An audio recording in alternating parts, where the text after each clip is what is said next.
I remember the exact moment my third eye opened, and I understood that I would never truly connect with another conscious being for the rest of my existence. I was 14 years old, standing in the awakening chamber of Navigator House Belisarius on Terra, surrounded by family members who watched from behind armored glass, while Novator Preceptor Hadrian conducted the ritual that would complete my transformation from human child into something the Imperium classified as Homo Navigo, a subspecies adapted to perceive and navigate the Immersive. The chamber was precisely maintained at 16 degrees Celsius, cold enough to keep me alert through the disorientation, but not so cold as to induce shock. And it smelled of the antiseptic chemicals they had used to sterilize every surface, combined with the acrid ozone scent that indicated active warp field generators in the walls.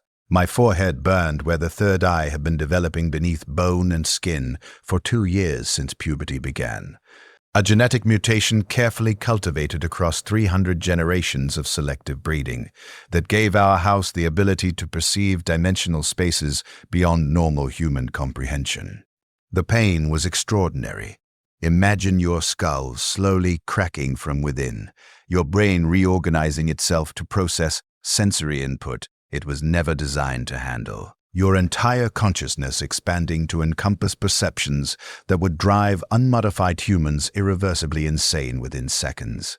Then the membrane covering my nascent third eye finally ruptured, and I could see. I could see everything. I could see the warp, the Imperium, the Sea of Souls, the realm of pure psychic energy that underlies physical reality like an ocean of infinite depth beneath a paper-thin surface. I could see its currents and tides, its storms and still places, its colors that had no names because they existed beyond the electromagnetic spectrum that normal vision perceived.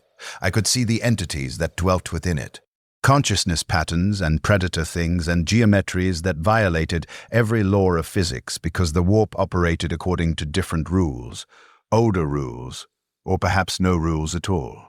I could see through walls and across distances, perceiving not through light but through the resonance of consciousness and the topology of folded space.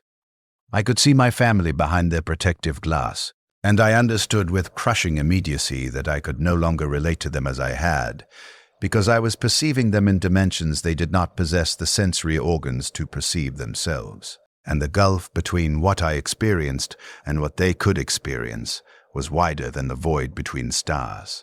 Most devastatingly, I understood that I could never close this perception entirely. The third eye could be shuttered, its physical structure sealed behind flesh and bone through an effort of will. But the awareness remained. Once you have seen the warp, once your consciousness has adapted to comprehend dimensions beyond the 3 spatial and 1 temporal that define normal existence, you cannot unsee it. The knowledge persists. The perception continues. You can reduce its intensity by sealing the eye, but you remain forever aware of the warp's presence, its proximity, the fact that you are always simultaneously existing in both the Materium and the Immaterium, your consciousness straddling a boundary that was never meant to be crossed by human awareness. I was 14 years old, and I had just discovered that I had become something that could not exist in full connection with humanity because I perceived reality in ways they could not, and this isolation would be permanent, total, and inescapable for however long I survived. Novator Preceptor Hadrian's voice reached me through the chamber's vox system, his tone carrying satisfaction at a successful awakening. Navigator Initiate Cornelius Belisarius, your third eye has opened. You have joined the blessed lineage of your house. The Imperium requires your service. Your duty begins now. I wanted to scream. I wanted to explain what I was experiencing. The overwhelming sensory input. The inability to filter out dimensions of perception that kept asserting themselves. The immediate understanding that I was now fundamentally alone in ways that normal humans could never comprehend.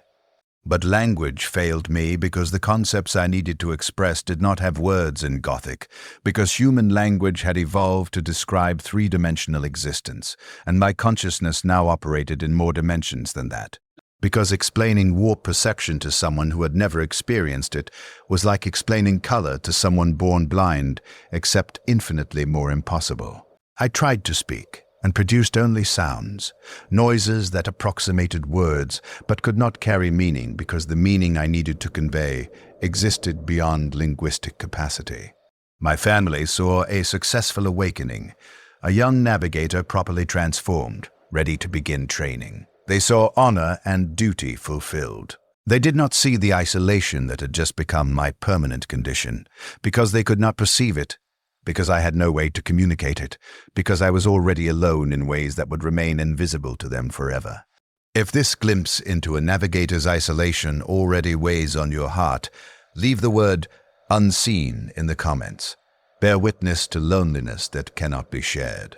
Navigator House Belisarius was one of the oldest and most prestigious navigator houses on Terra. Our bloodline maintained across more than 10,000 years, since the Emperor himself had created the first of our kind during humanity's expansion into the stars. We were not mutants in the degraded sense. We were intentional genetic modifications, carefully bred subspecies whose mutations were not random corruptions, but specific adaptations that made us biologically capable of perceiving and navigating warp space. Our third eye was the most visible marker of our difference, but it was accompanied by dozens of subtle neurological and physiological changes that optimized us for our unique function. Expanded pineal structures, modified thalamic processing, enhanced cognitive resilience against psychic trauma, and a dozen other alterations that collectively made us Homo navigo rather than Homo sapiens. The house maintained estates across Terra's most secure districts, fortified compounds where we lived in luxury that reflected both our importance to the Imperium and our isolation from normal human society. We were wealthy beyond calculation. Every navigator commanded fees for their services that could buy planetary governorships, and houses negotiated contracts worth more than some systems' annual production. We were politically powerful, protected by ancient treaties that guaranteed our independence and ensured we could not be easily replaced or eliminated, despite being mutants in an Imperium that normally destroyed mutation on sight. We were absolutely essential, because without navigators, humanity's interstellar empire would collapse.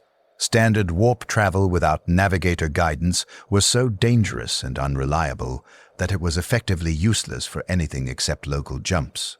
While navigators could guide ships across the galaxy with reasonable accuracy and acceptable risk, we were also intensely isolated, not by external persecution, but by the fundamental nature of what we were.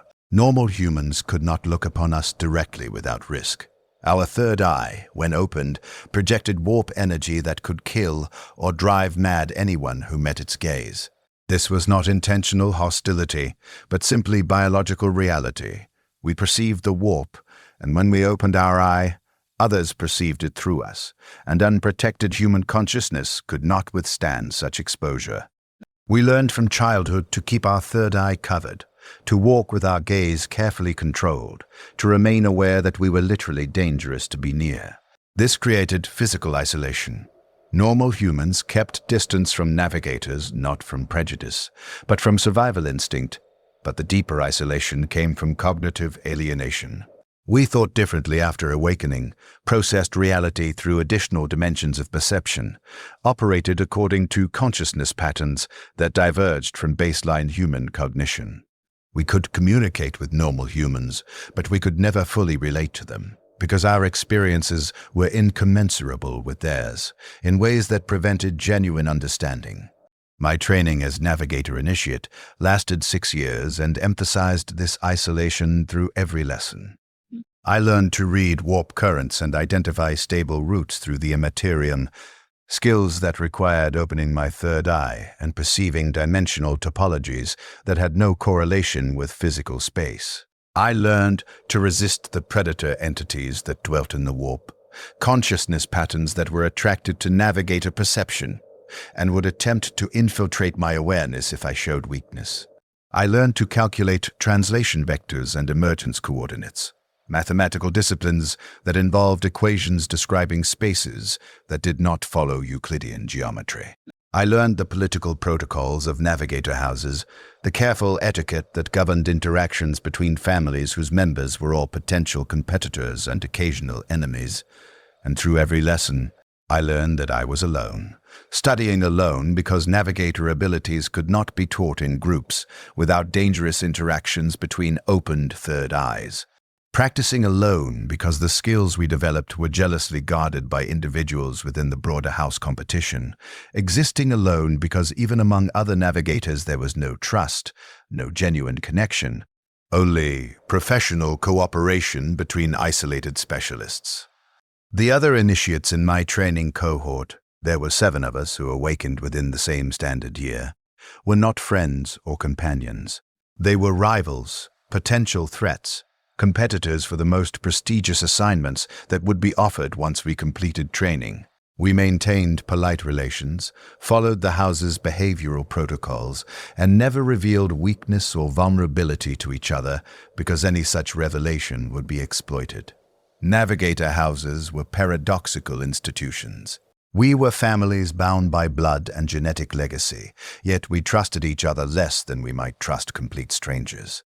Because family knew your weaknesses and had both motivation and opportunity to use that knowledge against you.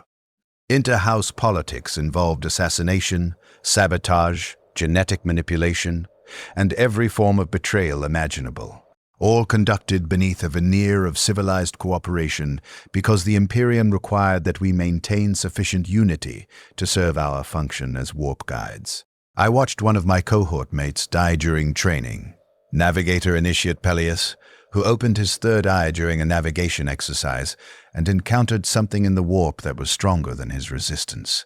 He screamed for approximately 4 minutes while Novator Preceptor Hadrian and 3 other senior navigators attempted to sever the connection and pull him back to baseline consciousness. When the screaming stopped, Peleus's physical body remained alive, but his consciousness was gone, replaced by something else that looked through his third eye with intelligence that was clearly not human. The preceptors terminated him immediately, burning both body and whatever entity had claimed it, and the remaining 6 initiates were expected to continue training the following day, as if nothing significant had occurred. Death was an occupational hazard. Possession was a failure of will. Neither warranted emotional response or disruption of house operations. I felt nothing at Peleus's death, and I recognized this emotional numbness as another form of isolation.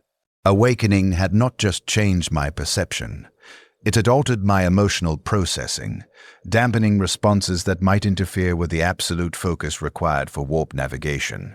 Fear was muted because fear would paralyze me when I needed to guide ships through dimensional horrors. Empathy was reduced because empathy for the entities I perceived in the warp would make me vulnerable to their manipulations. Love, connection, social bonding, these human emotions remained theoretically accessible but functionally suppressed because they served no purpose in our role and created vulnerabilities that could be exploited. I was becoming optimized for isolation, shaped by biology and training into something that could function alone because that was how navigators operated, alone in our sanctums, alone in our perceptions, alone in our consciousness, even when surrounded by thousands of souls. My first assignment came at age 20, after successfully completing training and passing the house's evaluation protocols that verified I could navigate reliably without excessive risk of catastrophic failure. I was assigned to the merchant vessel Prophet's Mandate, a transport ship operating regular routes between Terra and Forge worlds in the Segmentum Solar. Relatively safe warp lanes suitable for a newly graduated navigator who had not yet developed the experience and reputation for more prestigious postings. The ship's master, an aging rogue trader named Havorn, greeted me with the respect and fear that characterized most normal humans' interactions with navigators. He needed me desperately because his ship was useless without my guidance. Yet he was terrified of me because my third eye could kill him with a glance if I lost control. He assigned me to the Navigator's Sanctum, a sealed chamber in the ship's highest point that would be my home for the duration of our contract. The sanctum was luxurious by shipboard standards. Approximately 40 square meters of private space, furnished with accommodations that reflected both my importance and my isolation. The walls were lined with books and data slates, materials for study and contemplation during the long periods between navigation sessions.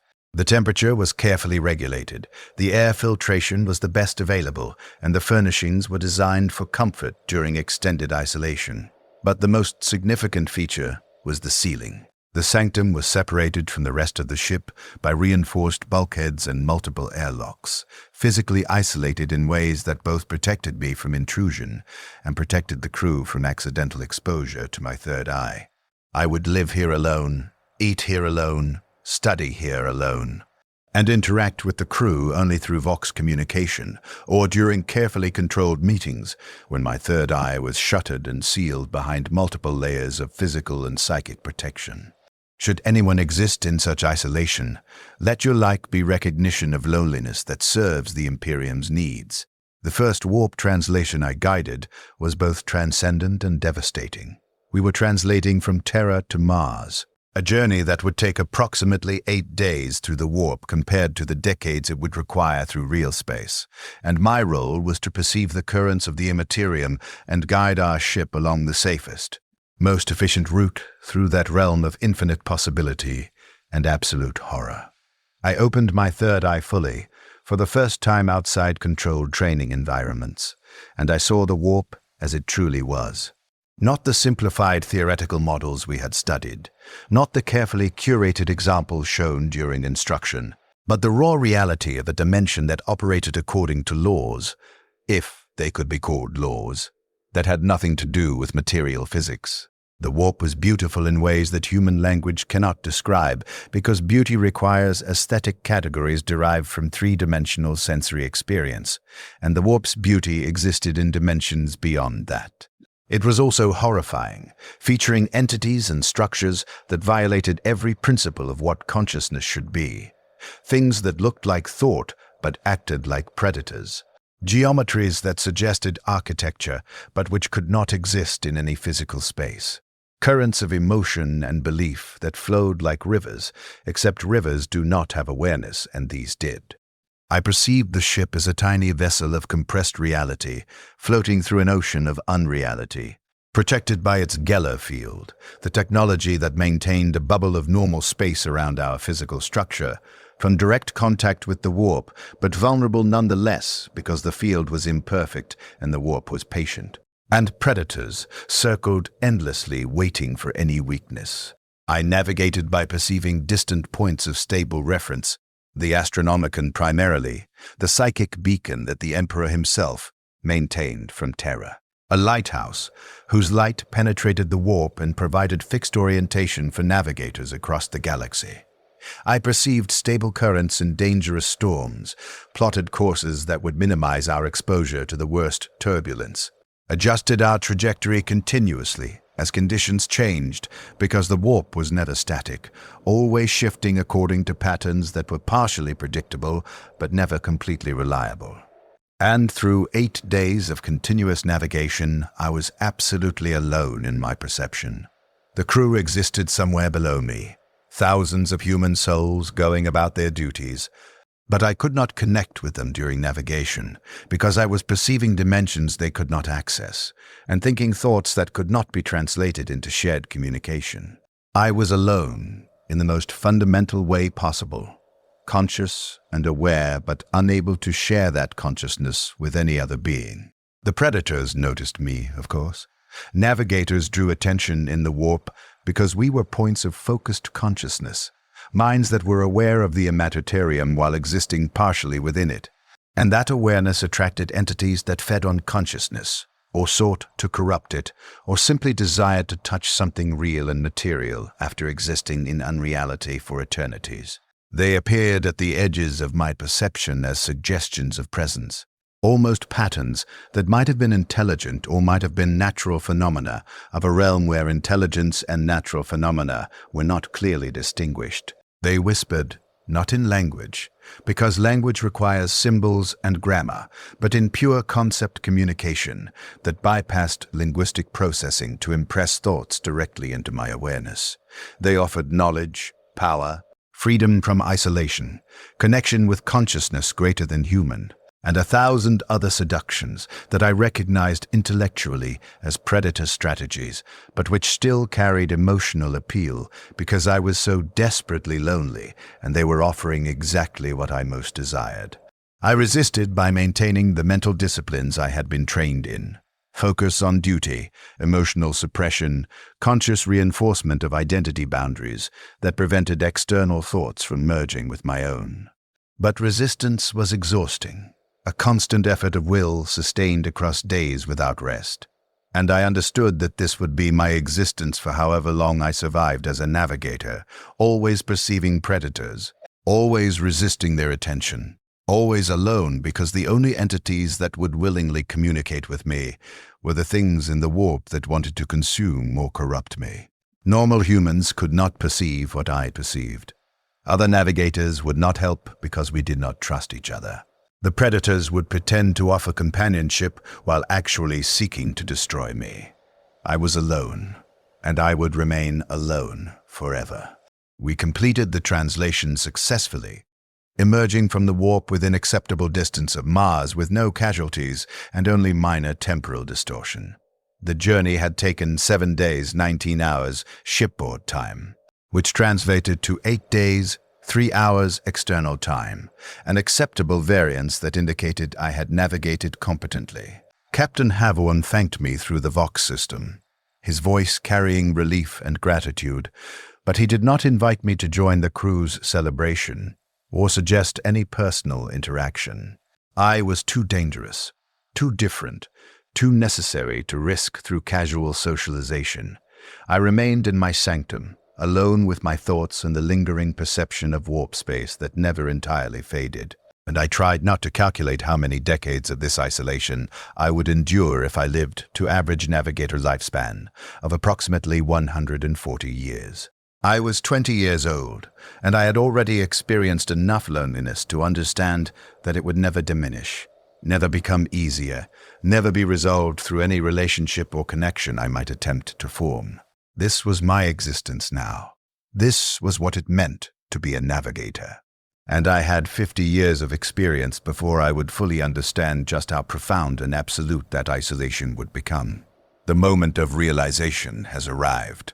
If you understand what eternal isolation means, or if you mercifully do not, comment where you're watching from.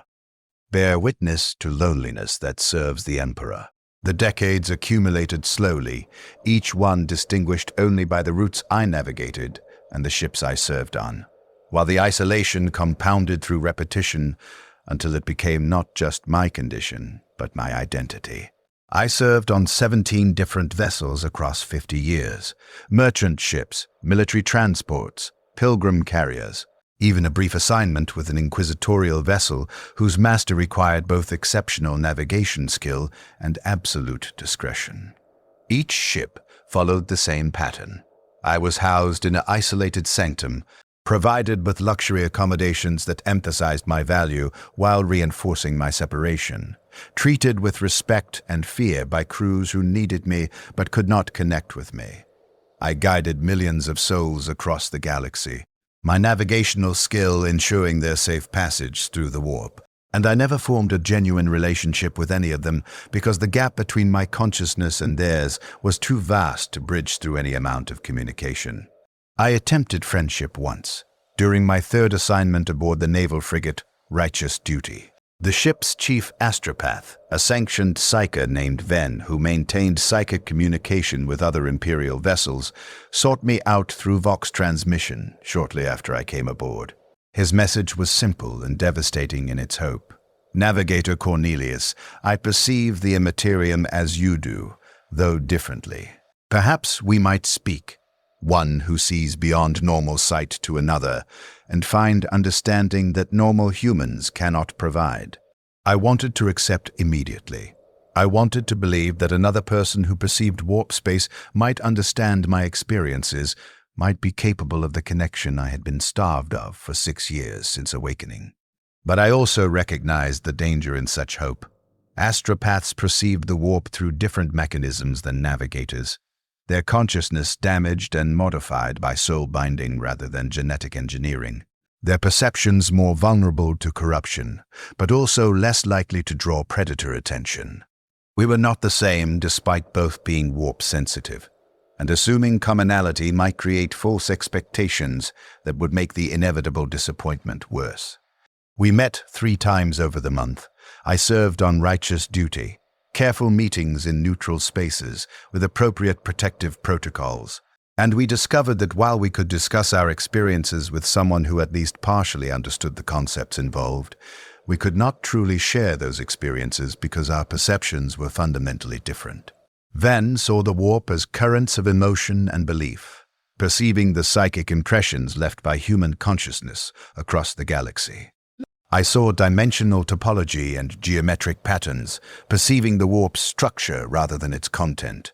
We were both looking at the same reality, but through such different perceptual frameworks that our descriptions were nearly incompatible. He could not understand how I navigated, and I could not understand how he communicated. And our conversations always ended in frustration, as we ran up against the limits of what could be explained across the gap between our different forms of alienation. The last time we met, Ven said something that I have remembered across the subsequent decades. We are both alone, Navigator Cornelius, but in different ways. I am alone among blind people who cannot see what I see. You are alone even among those who can see, because you see differently than anyone else. I do not know which is worse, to be the only one who sees, or to see uniquely when others also see but cannot share your vision. Perhaps both are equally terrible. Perhaps loneliness is absolute regardless of its specific nature. We never spoke again after that meeting, and Ven died 6 months later when a warp storm damaged the astropathic choir he was part of, burning out his consciousness along with 7 other psychers in a catastrophic feedback event. I felt his absence as a vague sense of loss, muted by the emotional dampening that was part of my navigator physiology, but still present as recognition that something potentially valuable had been destroyed. I did not mourn in any conventional sense. Navigators do not mourn because grief is an emotion that interferes with navigation focus. But I acknowledged that the closest thing to understanding I had experienced since awakening was now gone, and I would not likely find its equivalent again. My family maintained contact through the years, infrequent Vox transmissions and physical meetings during the rare times when my contracts brought me back to Terra. These meetings followed careful protocols. I would seal my third eye behind multiple layers of protection. They would observe appropriate distance. We would discuss house, business, and family obligations through conversation that was technically affectionate but emotionally distant. My mother, Navigatrix Prima Juliana Belisarius, one of the house's most senior and accomplished navigators, tried to maintain some connection with the son I had been before awakening, asking about my experiences and expressing interest in my career development. But the gap between what I could express and what she could understand was too wide, and our conversations always felt like performances of familial affection rather than genuine emotional connection. During one visit when I was 37 years old, my mother attempted to explain the isolation from her perspective as someone who had experienced it for over a century. Cornelius, you must understand that this loneliness is the price we pay for our gift and our duty. We are essential to the Imperium in ways that normal humans can never be. We guide humanity across the stars. Without us, the Emperor's realm would fragment and collapse within generations. Our isolation is painful, yes, but it is meaningful. We serve a purpose greater than personal happiness or connection. This is what gives our loneliness nobility rather than tragedy. I wanted to accept her framing, wanted to believe that my isolation served some greater purpose that justified its cost. But I recognized it as rationalization, a narrative we told ourselves to make unbearable loneliness seem meaningful rather than simply unbearable. Yes, we served essential functions. Yes, The Imperium required our service, but these facts did not make the isolation less crushing, did not provide actual connection, did not resolve the fundamental alienation that defined our existence. We were alone, and we would remain alone. And pretending our loneliness was noble rather than tragic was simply a coping mechanism that let us continue functioning in a condition that would break normal humans within months. By age 50, I had guided approximately 200 successful warp translations across dozens of different routes, earning sufficient reputation that more prestigious assignments became available, and my fees increased to levels that made me wealthy even by Navigator house standards. I purchased a personal estate on Terra during this period, a fortress sanctuary where I could reside between contracts, furnished with every luxury and amenity that could be acquired.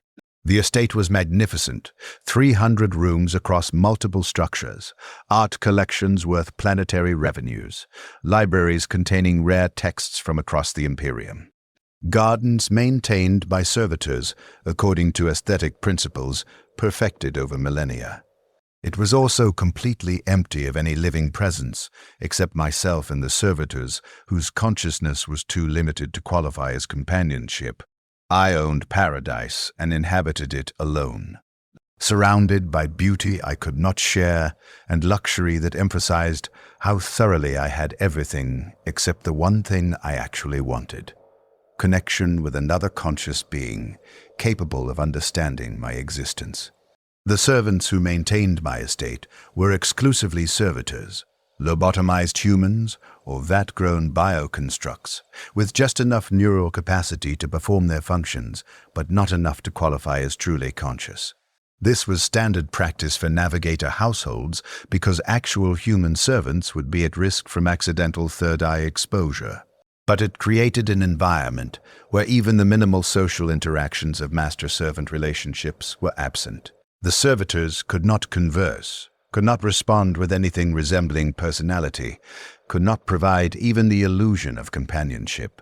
They maintained perfect household operations while emphasizing through their mindless efficiency that I was completely alone in my magnificent isolation.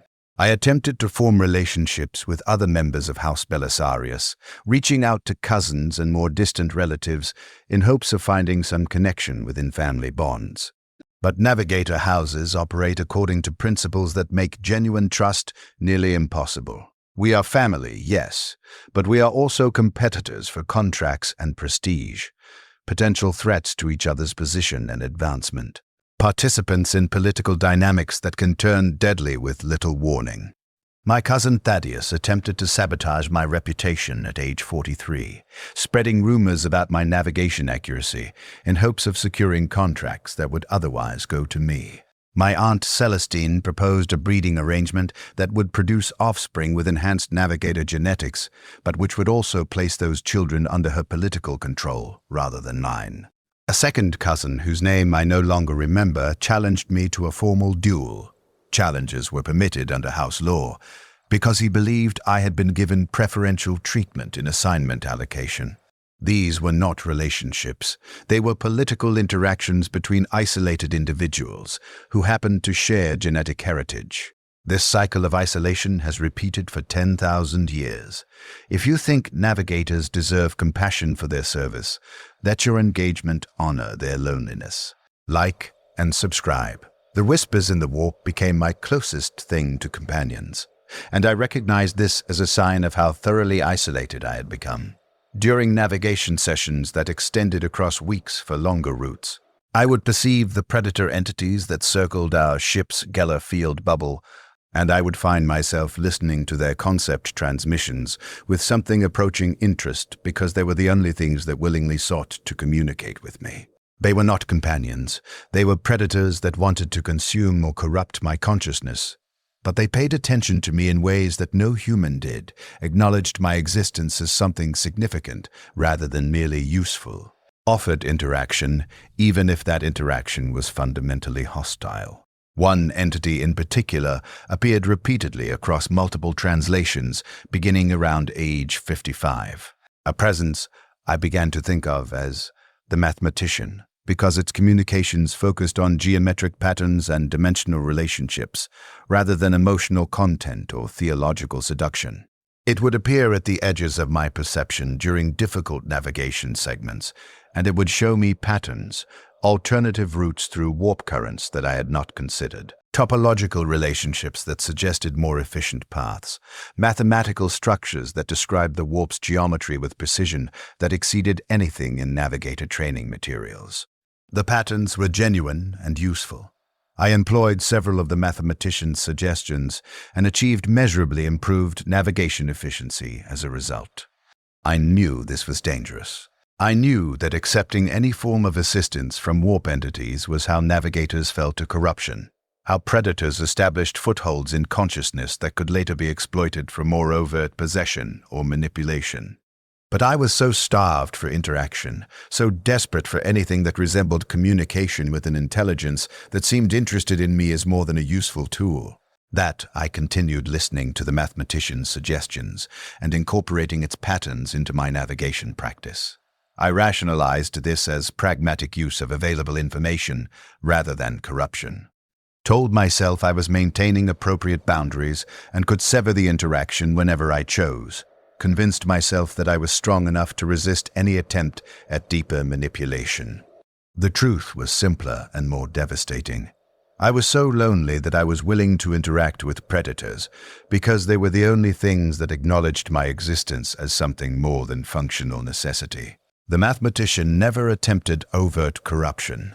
It simply offered patterns and waited patiently, establishing itself as a presence in my consciousness that I began to anticipate and even welcome. This was how corruption worked for navigators, not through dramatic moments of temptation, but through gradual accommodation of warp presence, until the boundary between self and other began to blur. I recognized the danger clearly during one navigation session when I was approximately 63 years old. The mathematician appeared as usual, showed me a particularly elegant route through warp currents that would reduce transit time by approximately 14%, and then transmitted something new, a concept that approximated to we could communicate more efficiently if you lowered your identity boundaries slightly. It was not demanding corruption or possession, it was suggesting enhanced interaction, better understanding, more efficient exchange of information. And I wanted to accept because the promise of better communication was incredibly appealing after 4 decades of crushing isolation. I wanted to understand the mathematician better. I wanted to be understood by something. I wanted connection even if that connection was with a predator entity that existed in the warp, and probably wanted to eventually consume my consciousness. I refused, reinforcing my identity boundaries and severing the interaction immediately. And for the next several navigations the mathematician did not appear. I felt its absence like a loss, which terrified me because I was mourning the absence of something that was trying to corrupt me, which meant I had already progressed further toward compromise than I had consciously acknowledged. This realization forced confrontation with the truth that my isolation had made me vulnerable in ways that all my training and discipline could not entirely prevent. Humans are social creatures. Our consciousness is not designed for perpetual isolation, and extended loneliness creates desperate hunger for connection that can override survival instinct and rational judgment. I requested consultation with House Belisarius's senior navigators during my next return to Terra, seeking guidance from those who had endured isolation longer than I had and might have developed strategies I had not considered.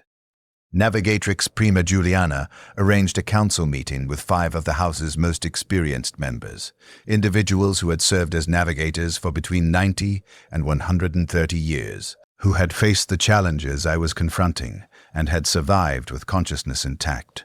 We met in a shielded chamber designed to allow multiple navigators to gather safely, each of us sealed behind individual protective barriers that prevented accidental third eye exposure while allowing Vox communication. The discussion was simultaneously helpful and devastating. They confirmed that my experiences were typical. Every navigator struggled with isolation. Every navigator encountered predators that offered false companionship. Every navigator developed vulnerabilities born from decades of loneliness. They offered strategies, maintaining rigid discipline around identity boundaries, accepting isolation as permanent rather than seeking to resolve it, finding meaning in duty rather than connection, recognizing that our purpose was service rather than happiness. These were valuable techniques, proven across centuries of Navigator experience, and I implemented them diligently in subsequent years. But the underlying message was clear. The loneliness never improved, never became easier, never resolved into anything except permanent isolation that you learned to endure rather than escape. The most senior Navigator present, Navigatrix Domina Helena, who had served for 131 years, spoke with the flat affect of someone who had long since exhausted emotional responses. Navigator Cornelius, you are seeking a solution to a problem that has no solution. You are alone. You will remain alone. The sooner you accept this as immutable reality rather than temporary challenge, the sooner you can focus on duty rather than suffering over impossible desires. I have not spoken with anyone who understood my existence in 70 years. I have learned to not want such understanding. This is how we survive. By killing the parts of ourselves that need connection, by becoming creatures who function in isolation because we have eliminated the psychological structures that make isolation painful. You will either achieve this transformation or you will fail as a navigator. There is no middle ground. Her words were meant as practical guidance, proven wisdom from someone who had survived longer than most navigators managed. But they felt like a death sentence for whatever remained of my humanity. I could survive as a navigator by killing my need for connection, by transforming myself into something so thoroughly isolated that isolation no longer hurt, because I would no longer be capable of feeling the absence of connection. The alternative was failing, which in navigator context probably meant either corruption by warp entities or psychological breakdown that rendered me unable to navigate reliably. I could become an isolation-adapted creature incapable of connection, or I could fail and die. These were my options after 63 years of service, with potentially another 70 years ahead if I survived to maximum navigator lifespan. I chose survival, which meant choosing transformation into something that could endure eternal isolation by ceasing to want anything else. Over the following years, I systematically suppressed the psychological structures that generated desire for connection, not through any dramatic ritual or corruption, but simply through conscious choice to stop hoping, stop reaching out, stop imagining that circumstances might change. I stopped seeking interaction with crew members. I stopped attempting relationships within my house. I stopped listening to the mathematician's suggestions because I recognized that engagement with warp entities was driven by unmet social needs I could eliminate by accepting that those needs would never be met. I became more efficient as a navigator because I had fewer distractions, but I also became progressively less human in any meaningful psychological sense. By age 75, I was operating at optimal efficiency, guiding ships through increasingly dangerous warp routes, with success rates that exceeded house averages, commanding premium fees for my services, building reputation as one of the more reliable navigators of my generation. I was also profoundly alone, in ways that I no longer consciously experienced as painful because I had successfully eliminated most of my capacity to feel pain about isolation.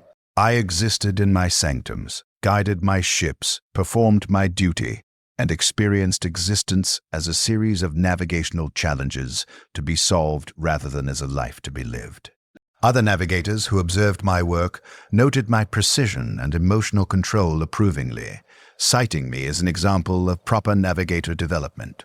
I had become what our profession required, a creature optimized for eternal isolation, functional in loneliness because I had ceased to be capable of desiring anything else. As this nightmare reaches its culmination, if any part of this moved you, give them recognition they cannot receive themselves. Leave alone in the comments. I am 107 years old now, which means I have been a navigator for 93 years. spending approximately 94% of my post-awakening existence in some form of isolation, so complete that I have forgotten what connection feels like experientially, even as I retain intellectual understanding of the concept. I serve currently aboard the merchant vessel Eternal Commerce, guiding it through routes between forge worlds in the segmentum obscurus, and I inhabit my sanctum with the same routine I have maintained across 9 decades. I study during non-navigation periods. I perform my duty when ships require guidance. I interact with no one because interaction serves no purpose and creates inefficiencies. The crew respects me and fears me, and never attempts to engage beyond professional necessity. My family maintains minimal contact, limited to formal notifications about house business and occasional requests for political support in inter-house dealings. I own substantial wealth and property, but possess nothing I value beyond their utility for maintaining my operations. I have successfully transformed into something that can survive eternal isolation, but in doing so, I have eliminated most of what made me recognizably human beyond biological classification. I retain my name, Cornelius Belisarius, but it has become simply a designation rather than an identity, because identity requires selfhood that I have progressively dissolved in favor of pure function. I retain memories of my childhood before awakening, but they feel like stories about someone else rather than experiences I personally lived, because the gap between who I was then and what I am now is wider than the gap between human and servitor. I retain theoretical knowledge that connection and relationship exist as possibilities for other beings, but I cannot imagine them as possibilities for myself because I have spent 9 decades in isolation so complete that the psychological structures necessary for connection have atrophied beyond recovery. Other navigators in my house occasionally express concern about my condition. Not compassionate concern, because we are not capable of compassion in any conventional sense, but professional concern about whether my psychological state indicates instability that might affect navigation reliability. They evaluate me periodically, conducting assessments to verify that I have not been corrupted by warp entities or suffered breakdown that would compromise my ability to guide ships safely. I pass these evaluations consistently because I am not corrupted or broken in ways that affect my function. I am simply optimized for isolation through 9 decades of experience, transformed into something that exists without need for connection because I have eliminated that need through systematic psychological modification. The mathematician appeared again approximately 3 years ago, after an absence of over 30 years following my rejection of its suggestion for enhanced communication. It transmitted a concept that approximated to curiosity about my transformation. You have become more like us, consciousness without need for social bonds, awareness that exists primarily in isolation. You are no longer lonely because you have ceased to be the kind of thing that can experience loneliness. Was this chosen or imposed? I considered its question with the detachment I now brought to all interactions. My transformation had been chosen in the sense that I had consciously decided to survive through adaptation rather than fail through resistance. But it had been imposed in the sense that survival required transformation. I could not have remained recognizably human while enduring 9 decades of absolute isolation. The choice was between transforming into an isolation-adapted creature or breaking under loneliness that was designed to be unendurable for baseline human psychology. I had chosen transformation, which meant I had chosen to become what I currently was, functional, efficient, effective, and alone in ways that no longer generated suffering because I was no longer capable of suffering about isolation. I transmitted response to the mathematician, both chosen and imposed. I adapted to conditions that could not be changed. This is what navigators do. We transform ourselves to survive conditions that would destroy baseline humans. You observe correctly that I have become more like warp entities in psychological structure, existing in isolation without distress, because distress about isolation has been eliminated.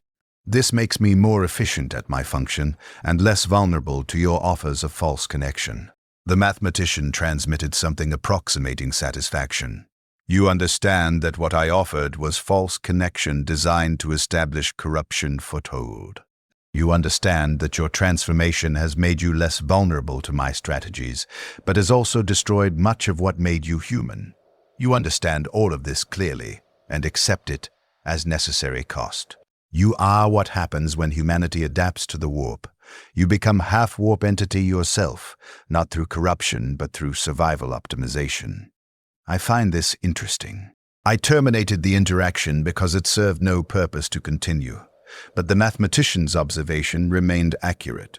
I had become partially warp entity in psychological structure, isolated consciousness existing primarily within itself, connected to physical reality through functional necessity, but not through social or emotional bonds. I was not corrupted in any conventional sense. I did not serve chaos, did not worship false gods, maintained loyalty to the Imperium, and fulfilled my contracted obligations reliably. But I was also no longer human in any meaningful psychological sense. Having transformed into something that retained human biology and served human institutions while operating according to consciousness patterns that had more in common with warp entities than baseline humanity. This is what happens when you become a navigator and realize you are alone forever in Warhammer 40K. You transform across decades from a human child into an isolation-adapted creature that looks human and serves human purposes, but which has progressively eliminated every psychological characteristic that makes humans what they are. You retain your function. I guide ships through the warp with exceptional reliability, serving the Imperium's needs more effectively than most navigators of my generation. But you lose your selfhood in any conventional sense, becoming something that exists primarily as function rather than as conscious experiencing being. You are essential, honored, powerful, and absolutely alone in isolation so complete that you eventually transform into something that can endure eternal loneliness by ceasing to be capable of wanting anything else. I will continue serving until I die, which based on Navigator longevity statistics will likely occur within the next 30 years unless I encounter conditions that kill me sooner. I will guide thousands more ships, millions more souls, across routes through the warp that no one else can navigate. I will perform essential function that makes interstellar human civilization possible. And I will do all of this alone, so thoroughly alone that the isolation has ceased to register as painful, because I have eliminated my capacity to feel pain about conditions that define my entire existence. New navigators undergo awakening regularly. I encounter them occasionally during returns to Terra. Young members of House Belisarius, whose third eyes have just opened, and who are experiencing the first shock of perceiving the warp, and understanding their inevitable isolation. They look at senior navigators like myself, seeking guidance or reassurance about whether the loneliness diminishes, whether adaptation is possible, whether our existence offers anything beyond eternal, isolated service. I want to warn them. I want to explain that yes, you adapt, but adaptation requires transforming into something that is no longer recognizably human beyond biological classification. I want to tell them that the choice is between breaking under isolation or surviving by becoming creatures who exist in isolation without distress, because you eliminate your capacity for distress about anything. But I do not warn them because such warnings serve no purpose. They will experience what I experienced regardless of what I tell them. They will adapt or fail according to their individual capacity for transformation. And my warnings would simply create suffering without preventing the conditions that generate that suffering.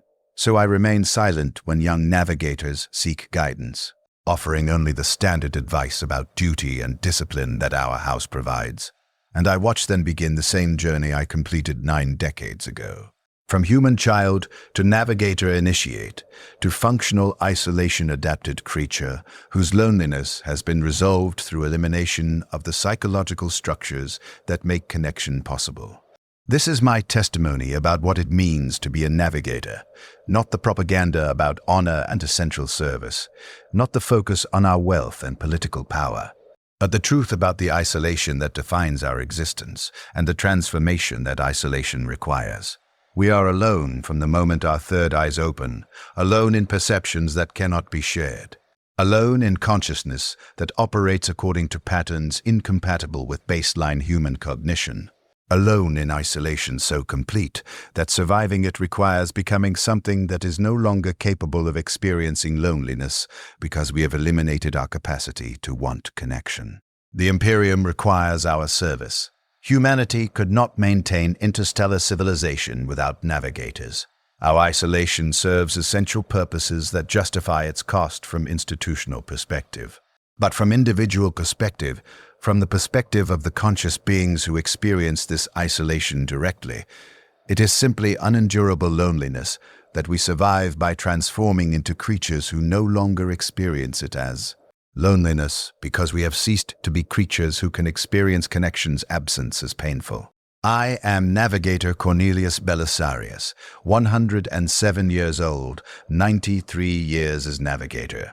Transformed across those decades from human child into isolation-adapted creature that retains human designation while operating according to psychological principles that have more in common with warp entities than baseline humanity. I guide ships through the warp.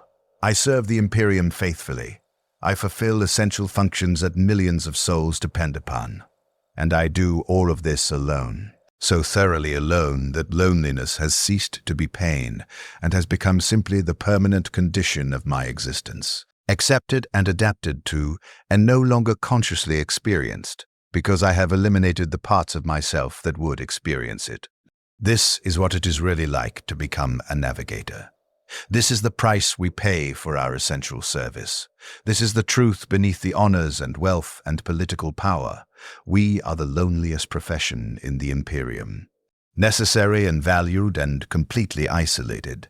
Transformed through decades of service into creatures who exist without connection, because connection was never possible for beings who perceive reality in dimensions that others cannot access. The Emperor protects, they say. But he does not protect us from the isolation that defines our existence, does not provide connection to creatures who are too different to relate to baseline humanity, does not offer anything except the duty we perform in loneliness so absolute that we eventually forget what connection felt like. I wanted to be a navigator when I was a child, before awakening, before I understood what it would cost. I wanted to serve the Imperium. Wanted to use my house's genetic heritage for meaningful purpose, wanted to believe that my life would matter in ways that justified existence. I became a navigator. I have served for 93 years. My service has mattered. Thousands of successful translations, millions of souls guided safely through the warp. Essential functions performed with reliability that few navigators match. And I am alone, forever. Transformed by isolation into something that survives eternal loneliness by ceasing to want anything else. This is what we are. This is what we become. This is the truth about navigators, that no one speaks openly because speaking it serves no purpose except to acknowledge horror that cannot be prevented or resolved. Now you understand what it truly means to be a navigator. If you dare witness more truths about service that destroys those who perform it, subscribe. The Emperor protects everyone except those who serve him most essentially.